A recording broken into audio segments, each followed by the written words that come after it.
Comment avez-vous trouvé Elisabeth Borne? D'abord, sur la forme, elle était très attendue. Une femme qui s'exprime à l'Assemblée nationale en tant que Première ministre, c'est rare, on ne l'avait pas vu depuis Édith Cresson. C'est rare, en effet. La dernière fois, c'était en 1991, si je ne m'abuse, avec Édith Cresson.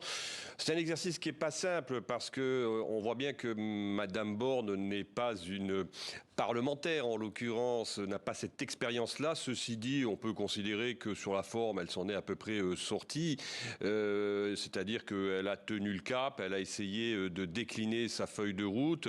On voit qu'il y a un semblant de méthode qui commence à se mettre en place pour essayer de naviguer dans ce maelstrom parlementaire très incertain.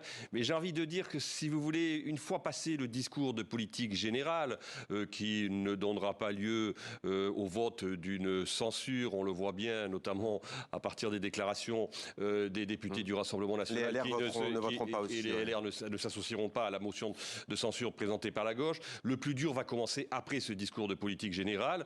Il y a un calendrier parlementaire qui est celui d'abord d'une discussion d'une loi sanitaire concernant notamment la protection contre l'épidémie de Covid, et puis surtout à partir, je crois, du 11 juillet, le démarrage des discussions relatives au paquet pouvoir d'achat. Et là, on va rentrer déjà dans le vif du sujet, parce que on sait qu'il y a des divergences entre les différents groupes parlementaires, et on va voir comment finalement Madame Borne et son gouvernement vont réussir à métaboliser un certain nombre de propositions de leurs oppositions, je pense notamment aux Républicains, pour essayer de se tracer une voie sur une ligne de crête qui est quand même très difficile. Ligne de crête très difficile. Sur le fond, qu'est-ce qui vous a le plus marqué? Il est question de renationaliser EDF. La réforme des retraites aura lieu. Elle a été d'ailleurs à ce moment-là chahutée, entre guillemets.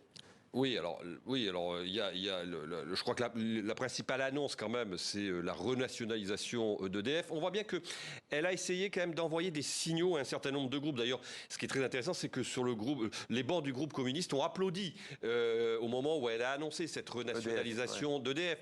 Je crois que le plus important de ce qu'elle a dit, au-delà des annonces assez finalement réduites en termes de mesures, c'est le signal qu'elle a voulu envoyer aux groupes parlementaires avec lesquels elle est prête à discuter.